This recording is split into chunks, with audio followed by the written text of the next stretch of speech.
এবং আমরা যদি দেখি যে এখন যদি আবার প্রয়োজন হয় আবার আমরা রাজপথে নামবো এবং আমরা কোনোভাবেই একটা যাচ্ছেতাই নির্বাচন আয়োজন করার সুযোগ দিব না। যদি প্রয়োজন হয় এই নির্বাচন কমিশন পুনর্গঠন করে প্রয়োজনে কিছুদিন দেরি করে হলেও একটা সুষ্ঠু নির্বাচন আয়োজন করাই, যেন তারা একটা নির্বাচন তাড়াতাড়ি আয়োজন করার থেকে সময় নিয়ে একটা সুষ্ঠু নির্বাচন আয়োজন করাটাই থাকবে আমাদের মূল প্রায়োরিটি। নির্বাচন কমিশন সাংবিধানিকভাবে একটা স্বাধীন প্রতিষ্ঠান এবং আপনারা জানেন যে তার স্বাধীনভাবে কাজ করার এখতিয়ার আছে। আপনারা দেখেছেন যে নির্বাচন কমিশনের সাথে যে তারা যে সরকারের কথা শুনে কাজ করেছে এরকম কোনো কিছু হয়তো আপনাদের নজরে পড়ার কথা না বিগত প্রায় 1.5 বছরে।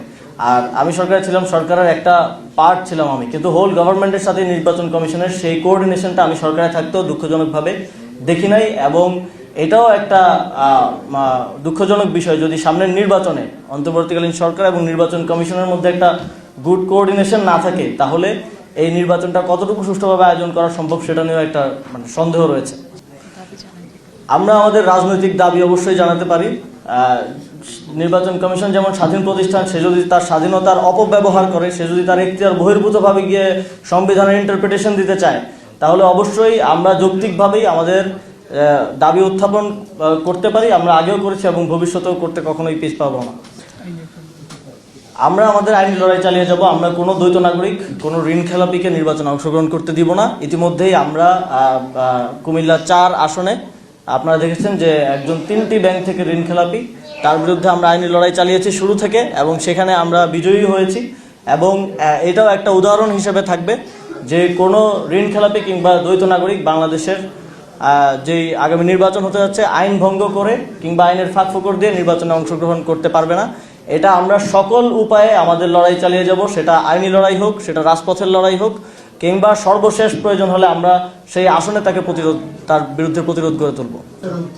দেখেন, আমরা তাদেরকে সুযোগ দিতে চেয়েছি, আমরা তাদেরকে ভরসা করতে চেয়েছি যে তারা সুষ্ঠু একটা নির্বাচন আয়োজন করবে এবং আমরা তাদেরকে অবজারভেশনে রাখছি, যেটা আমরা আগেও বলেছি যে আমরা ক্রিটিক্যালি তাদেরকে অবজার্ভ করছি যে তারা কী ধরনের ব্যবস্থা নেয় কিংবা সামনের দিনে নিচ্ছে।